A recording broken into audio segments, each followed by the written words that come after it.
খেজুর দিয়ে ইফতার করা সুন্নত। খেজুরবিহীন বাড়ির পরিবার যেন ক্ষুধার্ত পরিবার। খেজুর হলো জাদু ও বিষ প্রতিরোধক। মদিনার খেজুর হলো সবচেয়ে উত্তম খেজুর। বিশেষ করে সর্বোত্তম খেজুর হলো আজওয়া খেজুর। তাছাড়া প্রতিদিনের ইফতারের সঙ্গে খেজুর খাওয়া যেন একদিকে সুন্নত, অপরদিকে দৈনন্দিন জীবনের খাদ্য ঘাটতির চাহিদা পরিপূরক। তো হ্যাঁ ভিউয়ার্স, আজকে আপনাদের সামনে শেয়ার করব আসলে কেন খেজুর খাওয়া হয় ইফতারের সময়।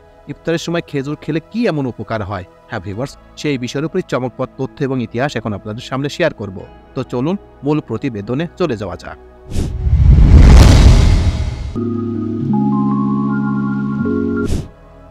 ইফতারের বিশেষ অনুষঙ্গ। খেজুরের পুষ্টিগুণের কারণে এই ফলটি অনেক জনপ্রিয়। এটি স্বাস্থ্যসম্মত ভিটামিন সমৃদ্ধ একটি খাবার। হাদিস শরীফে খেজুর দিয়ে ইফতার করার নির্দেশ রয়েছে। হযরত সালমান ইবনে আমির রাদিয়াল্লাহু তাআলা আনহু সূত্রে বর্ণিত, রাসূলুল্লাহ সাল্লাল্লাহু আলাইহি সাল্লাম বলেন, যখন তোমাদের কেউ ইফতার করে সে যেন খেজুর দ্বারা ইফতার করে, কেননা তাতে বরকত ও কল্যাণ রয়েছে। আরেকটি হাদিসে রয়েছে, আনাস বিন মালিক রাহমাতুল্লাহ হতে বর্ণিত, রাসূলুল্লাহ সাল্লাল্লাহু আলাইহি সাল্লাম বলেছেন, নামাজের আগে কয়েকটি কাঁচা খেজুর খেয়ে ইফতার করতেন।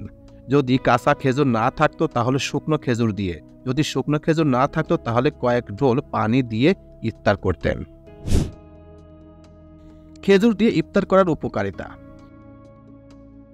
খেজুর শুধু রোজার ইফতারে নয়, সারা বছরই আমাদের পছন্দের খাদ্য তালিকা থাকতে পারে। প্রথমত হাদিসে অনুসরণে খেজুর দিয়ে ইফতার করা, দ্বিতীয়ত খেজুরের ভেষজ গুণকে উপেক্ষা করা যায় না, তাই খেজুর হতে পারে ইফতারের প্রধান উপাদান। সুতরাং খেজুর দিয়ে ইফতার করার উপকারিতা হলো, কয়েকটি খেজুর সাময়িক ক্ষুধা নিবারণে সাহায্য করে। খেজুরে প্রচুর পরিমাণ ক্যালোরি থাকায় দুর্বল স্বাস্থ্যের অধিকারী, সামান্য পরিশ্রমে যারা পেরেশানি হয়ে যান, ইফতারে খেজুর খেলে তাদের দুর্বলতা কেটে যায় এবং রোজা রাখা সহজ হয়। শিশুর প্রয়োজনীয় পুষ্টির জন্য মায়ের বুকের দুধ বৃদ্ধিতে খেজুরের কার্যকর ভূমিকা রাখে, ফলে শিশুকে বুকের দুধ খাওয়ানোর মায়েদের স্বাভাবিক রোজা রাখা সহজ হয়। খেজুরে হৃদরোগ, জ্বর, পেটের পীড়া উপকারী এবং বলবর্ধক ওষুধ হিসেবে কাজ করে। ক্ষুধা, মন্দা ও কোষ্ঠকাঠিন্য দূর করে খেজুরের বিশেষ উপকারী। খেজুর পেটের গ্যাস, শ্লেমা, কফ দূর করে। শুষ্ক কাশি, একজেমা উপকারী। গ্যাসের জন্য উপকার। রোজার পেট খালি থাকায় শরীরে গ্লুকোজ প্রয়োজনীয়তা দেখা দেয়, খেজুর সেটা দ্রুত পূরণ করতে সাহায্য করে। কি আছে এই খেজুরে? আমরা কেন এত গুরুত্বের সঙ্গে খেজুর খাই? মিষ্টি মধুর ছোট এই ফলটির গুণের কথা আমরা হয়তো অনেকেই জানি। হাদিস পাকে এসেছে, হযরত সাদ ইবনে আবি ওয়াক্কাস রাদিয়াল্লাহু তাআলা আনহু বর্ণনা করেছেন, রাসূলুল্লাহ সাল্লাল্লাহু আলাইহি সাল্লাম বলেন, যে ব্যক্তি প্রতিদিন সকালে 60টি আজওয়া খেজুর খাবে, বিষ ও জাদু তার কোনো ক্ষতি করতে পারবে না। বুখারী, মুসলিম শরীফ। সুতরাং পুষ্টিগুণে ভরপুর এবং হাদিসের নির্দেশনায় খেজুর মানুষের জন্য অনেক উপকারী। খেজুরের পুষ্টিগুণ। কথিত আছে যে বছরে যতগুলো দিন আছে খেজুর তার চেয়ে বেশি গুণ রয়েছে। খেজুরের যেমন সুস্বাদু তেমনি পুষ্টিকর ফল। খেজুর খাওয়ার বৈজ্ঞানিক কারণ অনেক, যেমন খেজুরের পুষ্টিগুণ প্রচুর। খেজুরের সুগারের পরিমাণ এত বেশি থাকে যে এক কামড়ে অনেকটা এনার্জি পাওয়া যায়। এর মধ্যে iron, potassium, calcium, fibre, glucose, magnesium, sucrose থাকে, যে কারণে খেজুর খাওয়ার মাত্র 30 মিনিটের মধ্যে শরীর এনার্জি বেড়ে যায়।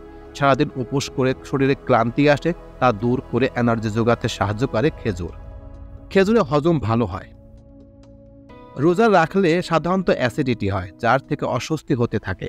খেজুরের শরীরে অ্যাসিডিটির মাত্রা বসিয়ে রেখে অস্বস্তি কমায়।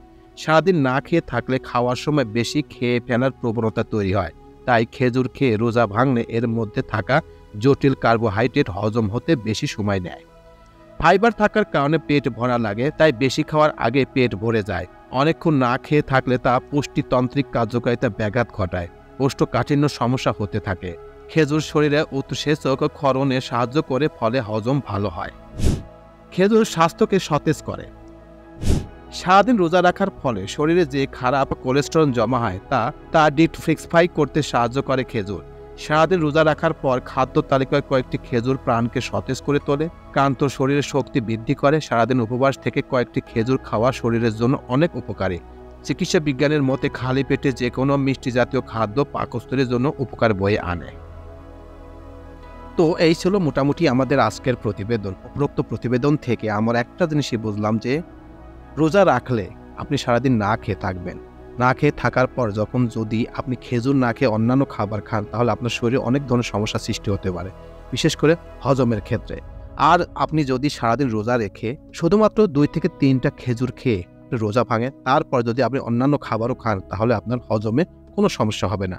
আপনার দ্রুত হজম হয়ে যাবে, এমনকি 30 মিনিটের মধ্যে সব ধরনের সমস্যার সমাধান হয়ে যাবে। তাই প্রতিটা মানুষ যারা রোজা রাখবেন তারা অবশ্যই 1টা অথবা 2টা অথবা 3টা অথবা 4টা খেজুর খেয়ে রোজা ভাঙবেন। তাহলে আপনার অন্যান্য সমস্যা হবে না, বিশেষ করে হজমের কোনো সমস্যা হবে না। তো এই ছিল মোটামুটি আমাদের আজকের প্রতিবেদনটি কেমন লাগলো? যদি ভালো লেগে থাকে তাহলে অবশ্যই আপনার মতামত কমেন্ট বক্সে শেয়ার করবেন। তো সবাইকে ধন্যবাদ জানিয়ে এখানে শেষ করছি। আল্লাহ হাফেজ।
Hmm?